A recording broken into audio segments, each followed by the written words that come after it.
Members of local civil society organizations gathered at the National Emergency Management Agency on Tuesday for the start of a 3-day capacity building workshop on how to access climate financing to better enable climate action. The workshop is being facilitated by the Caribbean Natural Resources Institute, Canary, and the British-American multinational company Willis Towers Watson, with support from the Green Climate Fund GCF Readiness Project.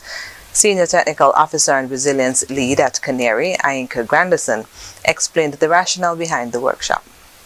The next 3 days, including today, we're here to help build the capacity of NGOs and other civil society actors here in St. Kitts and Nevis, because one of the big problems that we're seeing is that while they're doing really great work on the ground to help do climate action, build the resilience of local communities, farmers, fisherfolk, and all of those who are very vulnerable, and we need to help protect them from the impacts from climate change.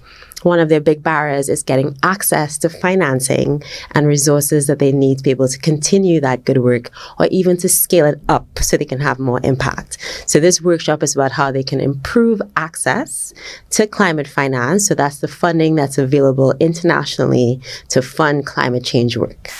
She also explained some of the difficulties persons can encounter when trying to access climate funds. So one is that the funds are actually quite complicated and not set up necessarily for NGOs to access easily.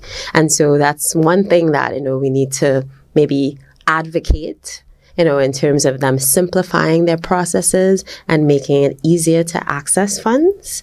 Another problem, in addition to, complex application proposals and lots of requirements, is that also there's a lot of sort of uncertainty and lack of awareness about what the different funds do and what you need to do to be able to access the funds. So there's also a lack of awareness. Some of the funds, like the Green Climate Fund, which is a focus of today's workshop, are fairly new. They've only been around 5 to 7 years. So people are now kind of figuring out what the fund is about, what they fund, how to access it, why they should be accessing it, etc. So that's one of the reasons we have in the workshop.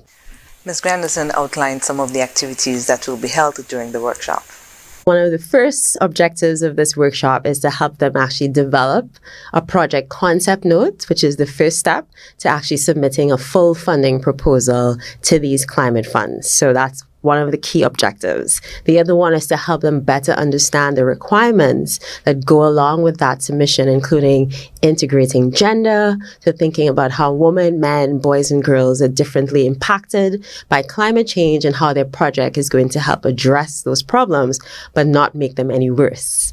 So that's one of the things they have to consider. And the other one is thinking about environmental and social risks and impacts and making sure that you're actually addressing those as well in the design of your project that you're proposing. The workshop, entitled Strengthening Civil Society's Access to Climate Finance in St. Kitts and Nevis, will wrap up on Thursday, March 16.